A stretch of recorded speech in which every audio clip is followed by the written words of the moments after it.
What is MLM software? Hi everybody, I'm Jerry Reynolds. I'm the president of Trinity Software Incorporated, and that is the question we're going to answer today. So as we look at the chart behind me, what we're going to talk about is what are the base capabilities of any MLM software that you buy. Whether you buy our package Firestorm or you buy someone else's, everyone should be able to address these major areas of functionality. The first we're going to talk about is obvious. Based on our prior videos, you understand the structure and how commissions are paid. The software package that you buy has to be able to pay those commissions in a way that's easy for you to manage, and it's easy for your field to determine that they were paid correctly.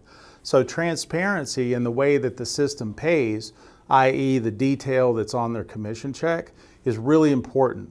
And it's something you really got to watch for, because not all systems provide that level of detail that's required for the people in the field to understand it.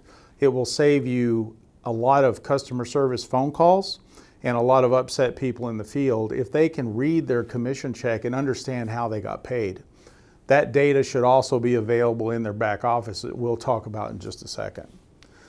The next thing should be fairly obvious, is the ability to manage whichever structure type you're using. Now, we talked about them in one of our prior videos about the different types of structures that are supported, and whether it's unilevel, multi-level, binary, force matrix, whatever. The software system that you buy should have the ability to manage that structure, because as people enroll into it, people make mistakes sometimes. So the software should give you an easy way and a transparent way to manage the position in the tree once someone enrolls.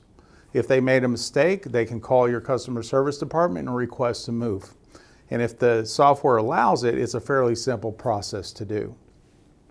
Next thing, CRM, customer relationship management. This is really an area of functionality that encompasses a lot of things. It's a customer service portal so that your customers, your CSRs, can actually access all the information about one of your members in the field or a customer who has purchased from you with the touch of a button. And they should be able to dive in as deep as they need to go to answer the question of the person on the phone. This is critical to your relationship with your customer. Is one of the most valuable things you have. It's one of your most valuable assets as a company, and you want to protect it and be able to service that customer in a great way.